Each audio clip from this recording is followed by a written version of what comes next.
America Iran के खिलाफ एक और पुलिस सैन्य अभियान की तैयारी कर रहा है और क्या इसराइल में दर्जनों अतिरिक्त अमेरिकी रिफ्यूलिंग विमानों की तैनाती सिर्फ एहतियात है या फिर आने वाली किसी बड़े ऑपरेशन का संकेत? और आखिर क्यों इन सैन्य विमानों की तैनाती अब इसराइल की घरेलू राजनीति का भी बड़ा मुद्दा बन गई है?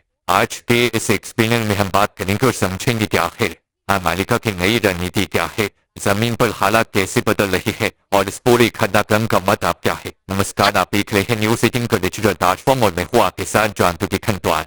अमेरिका ईरान के खिलाफ सैन्य दबाव बढ़ाने की तैयारी में है और इसी रणनीति के तहत वो इसराइल में दर्जनों अतिरिक्त एयर टू एयर रिफ्यूलिंग विमान भेज रहा है ताकि लंबी दूरी तक उड़ान भरने वाले लड़ाकू और बम्बर विमान बिना रुके लगातार मिशन चला सकें।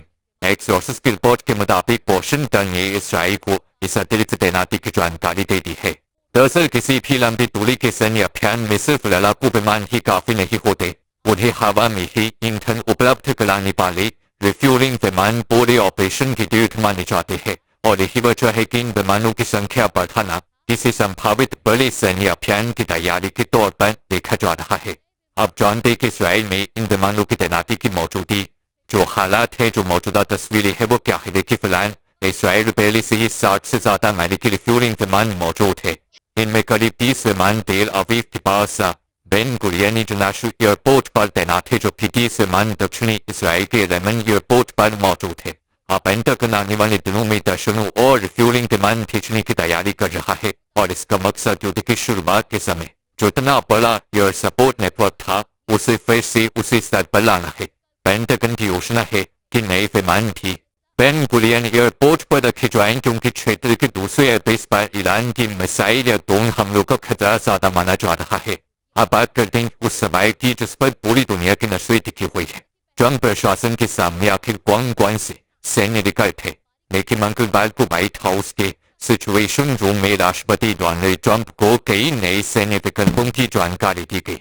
रिपोर्ट के मुताबिक अब चर्चा सिर्फ होर्मुज स्ट्रेट तक सीमित नहीं है। ट्रंप प्रशासन ईरान के भीतर बड़े सैन्य हमलों के विकल्पों पर भी विचार कर रहा है। हालांकि अंतिम फैसला अभी नहीं लिया गया है। अमेरिका की कोशिश है कि ईरान को होर्मुज स्ट्रेट खोलें और अमेरिकी परमाणु शर्तों को स्वीकार करने के लिए मजबूर किया जाए। आप जानते हैं कि संभावित निशाने कौन कौन से है।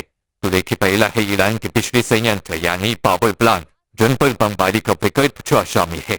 दूसरा है ईरान के परमाणु ठिकाने जहां संबंधित यूरेनियम के भंडार मौजूद है और इन ठिकानों पर हमले की संभावनाओं पर भी विचार किया जा रहा है।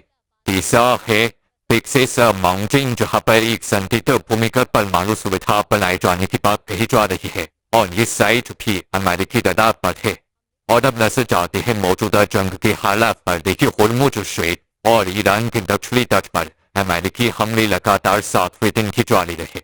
अमेरिका ने बंदर अब्बास के पास कम से कम 7 पुलों को तबाह कर दिया है। बंदर अब्बास ईरान के इस्लामिक रेवोल्यूशनरी गार्ड कॉर्प्स यानी कि IRGC का एक प्रमुख लॉजिस्टिक हब माना जाता है और यहीं से होर्मुज क्षेत्र में गोला बारूद और सैन्य रसद की सप्लाई की जाती है। उधर जवाबी कार्रवाई में ईरान ने जॉर्डन, कतर, बर्लिन, इराक और कुवैत में मौजूद अमेरिकी सैन्य ठिकानों पर अपने हमले तेज कर दिए हैं।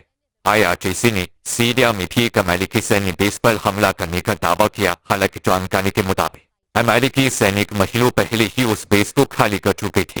तो अब बात उस मुद्दे की है जो से इसराइल की घरेलू राजनीति में नई बहस छेड़ दी है। जब युद्ध अपने चलन पर था और इसराइल का एयरबेस बंद था, तब बेन गुरियन एयरपोर्ट पर अमेरिकी सैन्य विमानों की मौजूदगी कोई बड़ा मुद्दा नहीं थी। लेकिन अब हालात बदल चुके हैं। गर्मियों की छुट्टियां चल रही है, कमर्शियल उड़ानें फिर से शुरू हो चुकी है। ऐसे में दर्जनों विशाल अमेरिकी सैन्य विमानों की पार्किंग की वजह से यात्री उड़ानों के बड़े पैमाने पर प्रभावित होने और रद्द होने की आशंका जताई जा रही है और यही वजह है कि यह मामला अब राजनीतिक विवाद का रूप ले चुका है।